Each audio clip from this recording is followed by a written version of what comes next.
हम लोग इस क्लास में most important question for intermediate examination, determinant and matrix पढ़ेंगे। तो चलिए स्टार्ट करते हैं। पहला question, if determinant 1 minus x 18 to 6 is equal to 6 to 18 6, then x is equal to what? यही आपका क्वेश्चन है। तो देखिए यह आपका दिया हुआ है, गिवन है 1 minus x 18 to 6 is equal to आपका है 6 to 18 और 6। अब इसको सिंप्लीफाई कर दीजिए तो डिटर्मिनेंट जैसे टूटता है, पहले इससे इसमें गुना, तब इससे इसमें गुना, बीच में माइनस होता है। तो आपका आ गया 6 into 1 minus x minus 36 is equal to 36 minus 36। यह आपका हो गया 6 into 1 minus x minus 36 is equal to 0। यह आपका आ गया 6 into 1 minus x is equal to 36। यह आपका आ गया 1 minus x is equal to 6। यह आपका आ गया x is equal to 1 minus 6 that is minus 5। यह आपका x का वैल्यू निकल गया -5। Next question number 2। यह सब ऐसा क्वेश्चन है जो आपका ऑब्जेक्टिव भी हो सकता है और शॉर्ट क्वेश्चन भी हो सकता है।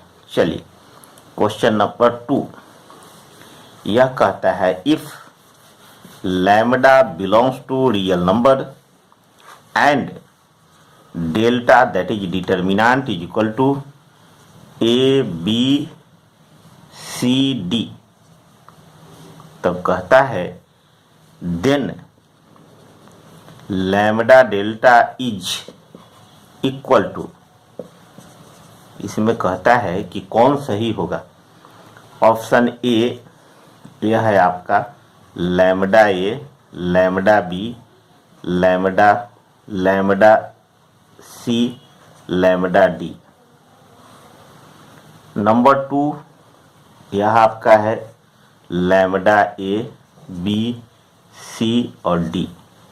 नंबर 3 यह है आपका lambda A, lambda C, B, D और option D none of these, none of these. देखिए डिटर्मिनेंट का प्रॉपर्टी कहता है कि किसी कांस्टेंट से या किसी रियल नंबर से डिटर्मिनेंट में यदि मल्टीप्लाई किया जाता है तो किसी एक रो या किसी एक कॉलम में मल्टीप्लाई होगा।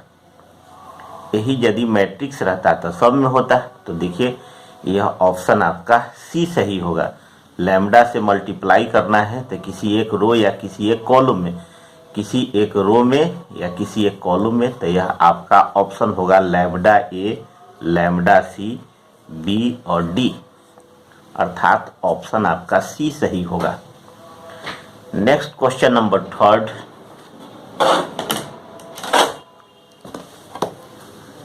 क्वेश्चन नंबर 3 आप देखिए, यह कहता है if 7 and 2 are 2 roots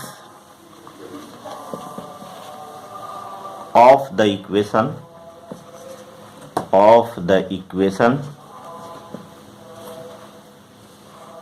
x 3 7 2 x 2 7 6 x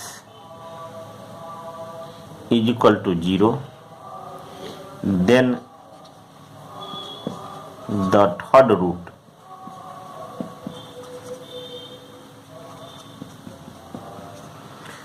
question में कहता है, यह आपका कहता है कि यह जो डिटर्मिनेंट है इसका दो गो रूट्स, एगो 7 और 2 दिया हुआ है, तो इसका थर्ड रूट आपको फाइंड आउट करना है। ऑप्शन आपका है -9, दूसरा ऑप्शन है 14 और तीसरा ऑप्शन है 1/2 और चौथा ऑप्शन है नन ऑफ दीज।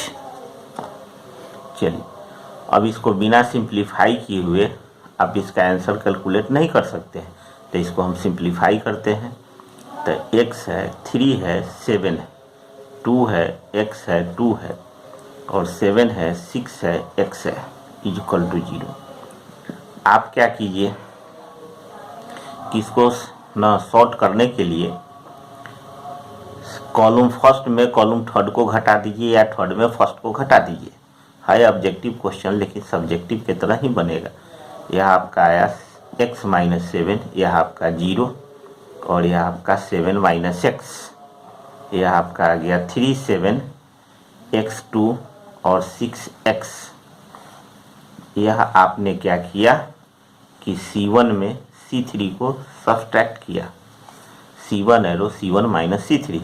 अब देखिए इसमें आपका सब में कॉमन हो गया x - 7, तो x - 7 आ गया, तो ये आपका आ गया 1 0 -1 3x 6 7 2x।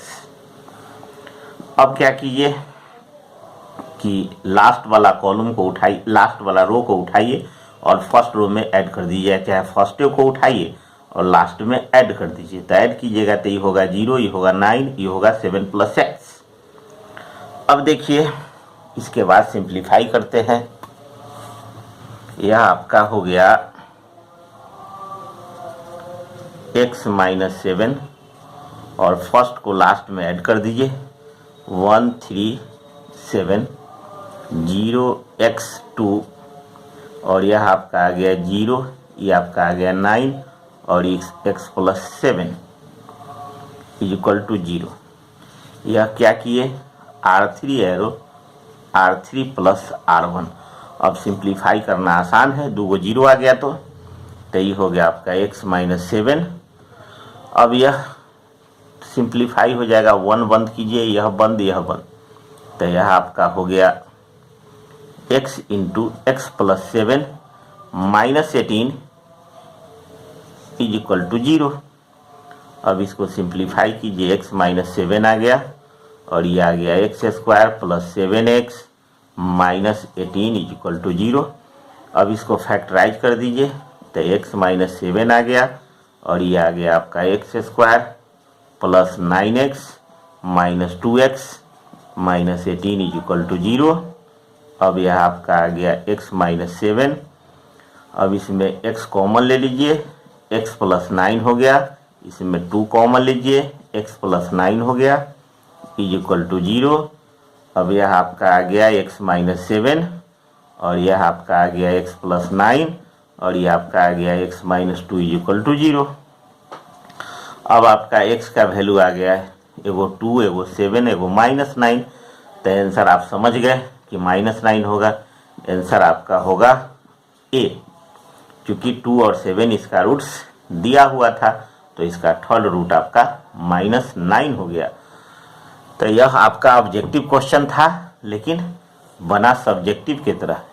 ऑब्जेक्टिव में बनाने का इसका कोई विकल्प नहीं है शॉर्टकट बनाने का। ठीक, हाँ शॉर्टकट है। इस तरह का क्वेश्चन आप बनाए, आपको परीक्षा में यदि यही क्वेश्चन रहता है तो आप डायरेक्ट लिख सकते हैं, -9 होगा, लेकिन शॉर्टकट इसका कोई उपाय नहीं है। नेक्स्ट क्वेश्चन नंबर देखिए आप 4, यह क्वेश्चन नंबर 4 है। If omega is a non real root of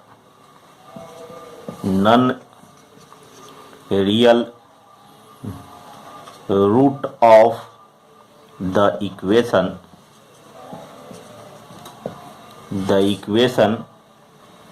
x² non-real roots of the equation x³ - 1 is equal to 0, then तब आपका पूछता है कि इस डिटर्मिनेंट का वैल्यू क्या होगा, 1 ओमेगा ओमेगा स्क्वायर 1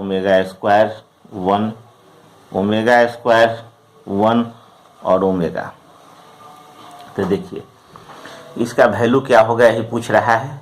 तो देखिए आप जानते हैं कि क्यूब रूट्स ऑफ यूनिटी में क्या होता है कि इसका एक रूट रियल होता है और 2 कंजुगेट कॉम्प्लेक्स होता है। एक रूट रियल होता है और 2 कंजुगेट कॉम्प्लेक्स होता है। तो एक रूट इसका ओमेगा है तो दूसरा रूट इसका ओमेगा स्क्वायर होगा और तीसरा रूट 1 होगा। अब इस तरह के क्वेश्चन को देखते देखते डायरेक्ट आप ऑप्शन 0 लिख सकते हैं। तो लेकिन हम आपको बना के बता दें, यह आपका हो गया 1 ओमेगा ओमेगा स्क्वायर, यह omega omega square 1 omega square 1 omega. आप क्या कीजिए कि कॉलम सेकंड और थर्ड को उठा के कॉलम फर्स्ट में ऐड कर दीजिए, या रो में भी ऐड कर सकते हैं, रो को, उससे कोई फर्क नहीं पड़ता है।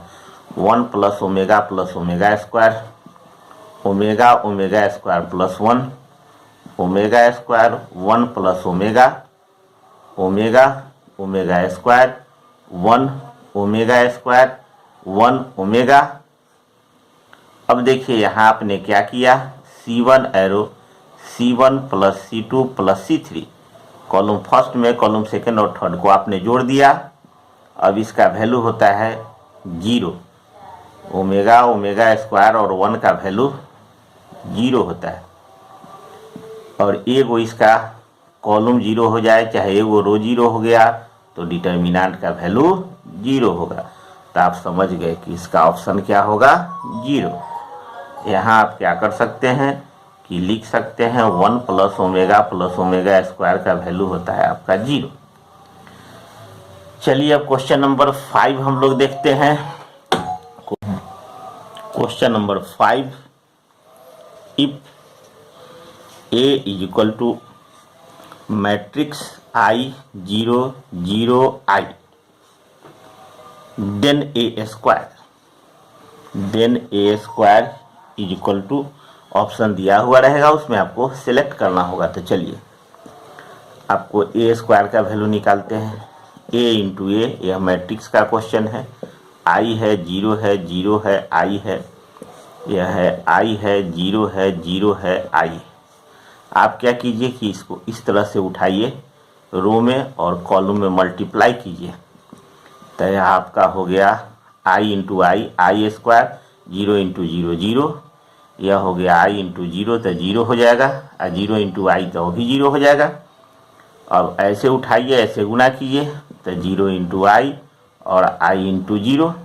फिर चलिए ऐसे उठाइए, ऐसे गुना कीजिए 0 इंटू 0 आई इंटू आई, यह आपका हो गया I स्क्वायर और यह आपका 0, यह आपका 0, यह आपका I स्क्वायर, यह आपका हो गया -1 0 0 -1, चूँकि I स्क्वायर का वैल्यू होता है आपका -1। यही आपका ऑप्शन हो गया -1 0 0 और 1 -1। नेक्स्ट क्लास में अब इसके बाद क्वेश्चन डिस्कस करेंगे।